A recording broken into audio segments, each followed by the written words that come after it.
How do you adapt so easily? Adaptasinya gimana tuh? Kok kayaknya gampang? By time ya, waktu. Nggak gampang sih, nggak gampang. Nothing comes easy in this world. Nggak gampang Nggak ya? ada yang gampang. Semua is by hard work and dedication. Kalau bicara tentang tantangan terbesar sebagai pembisnis, apa sih? To always see opportunity and to adapt.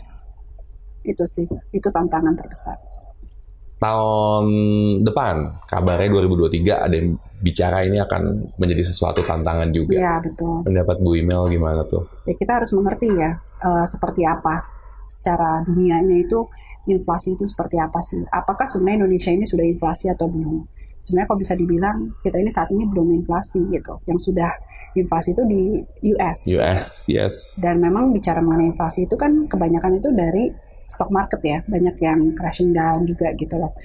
Tapi kalau di Indonesia saat ini kita ini masih sangat terbantu sekali, apalagi Indonesia ini adalah negara komoditi gitu kan. Okay. Dan saya pikir untuk tahun depan apakah akan menjadi masa yang unsure or it's going to be quite difficult. That's ramalannya gitu. Apakah iya atau enggak kita nggak akan pernah tahu sampai akhirnya kita memasuki tahun 2023. Okay. Tapi of course di dalam segala masa-masa sulit gitu ya, we always have to look at the opportunity gitu. Dan sebenarnya inflasi itu kan bukan uangnya hilang, tapi the money just flow in other direction. And that's our PR, our homework to see where that money goes to.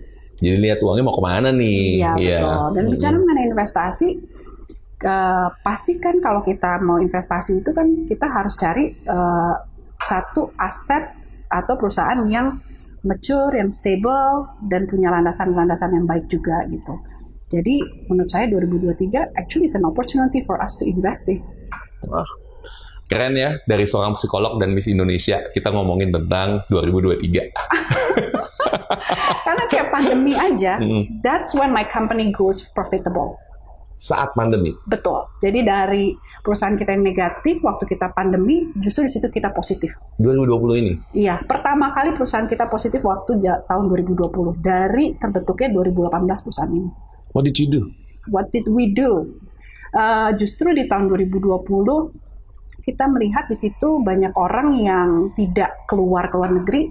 Mereka punya uang ini nggak tahu buat apa. Akhirnya pasti mereka pakai untuk investasi gitu. Dan itu yang kita komunikasikan juga dengan marketing tim kita. Dan saat itu juga pemerintah melakukan relaksasi PPN kan. Dan waktu pemerintah melakukan relaksasi PPN saat itu adalah untuk developer dan rumah siap huni. Oke. Ya. Tapi saat itu saya belum punya rumah siap huni.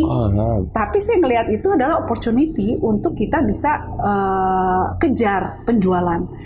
Dan saya bisa bilang di Bogor saya yang pertama melakukan ganti semua billboard ya untuk kita bilang bahwa kita ini bisa free PPN. Padahal saya belum ada yang saya bangun itu rumah. Wow. Tapi saya waktu itu saya ngeliat saya punya waktu 5-6 bulan untuk saya kejar pembangunan. Jadi saya bilang oke, kita pasang semua billboard. Terus akhirnya betul dalam waktu sebulan 30 unit rumah terjual. Itu baru 1 bulan ya. Itu kan beberapa bulan tuh. Jadi penjualan kekejar. Saya panggil kontraktor.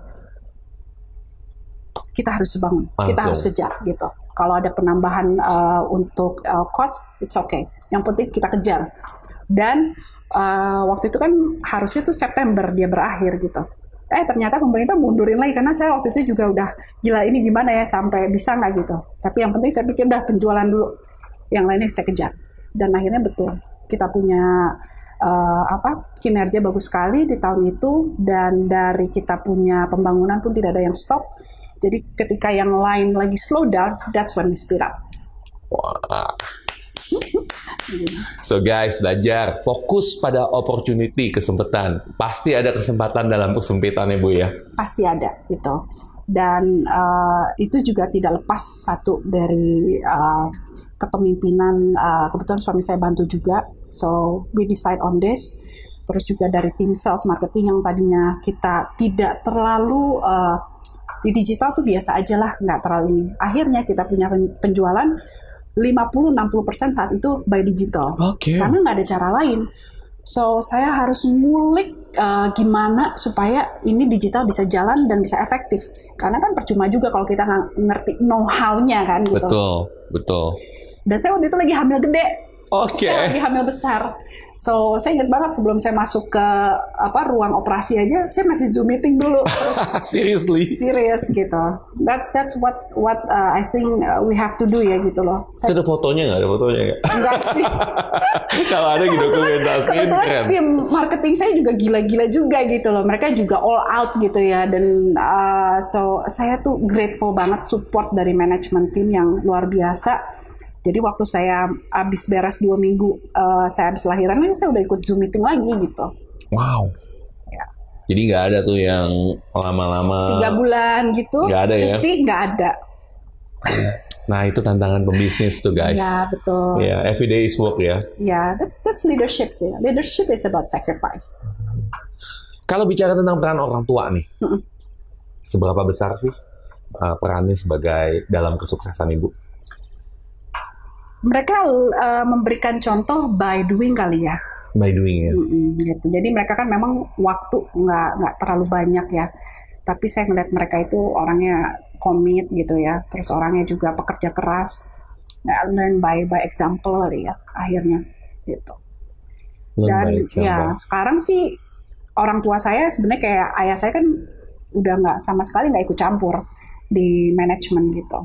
Jadi dia benar-benar udah kamu gimana pun caranya kamu harus bisa berenang gitu loh. Jadi saya harus gimana cara pakai pelampung, gimana belajar berenang itu all at the same time. Dilepas gitu. Untung nggak tenggelam. Gitu sih. Iya dan ya puji Tuhan sih untuk kesempatan itu. Kalau ngeliat susahnya susah. Tapi kan kita namanya orang kan jangan lihat susahnya juga ya. Maksudnya jangan lihat susahnya aja gitu, tapi kita ngeliat di situ opportunity-nya, kita di situ juga belajar prosesnya gitu. Terus sekarang kalau saya ditanya, enjoy nggak sih saya dengan ini semua? Saya enjoy banget gitu loh.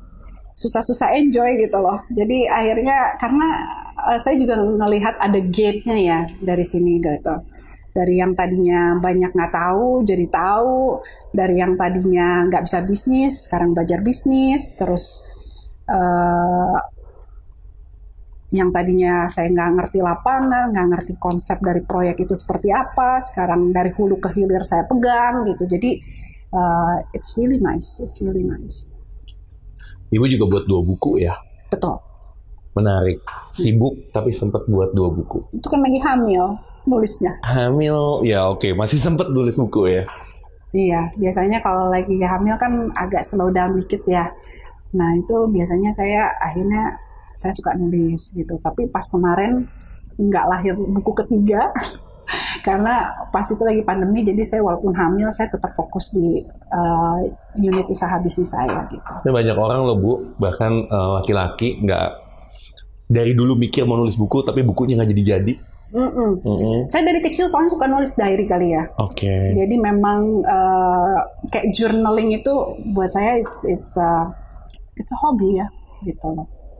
Bukunya tentang apa sih? Buku Modern Mama dan Anything You Can Make Changes ya kalau nggak salah. Yang pertama itu justru You Can Be Anything and Make Changes. Di situ saya ceritain bagaimana seorang anak kecil yang pernah mengalami child abuse, bullying, akhirnya dia bisa keluar dari comfort zone dan bisa berprestasi. Jadi cerita tentang Bu Imel. Yes, dua-duanya itu sih. Terus yang kedua tapi lebih banyak how to be a modern mom in this digital world gitu ya.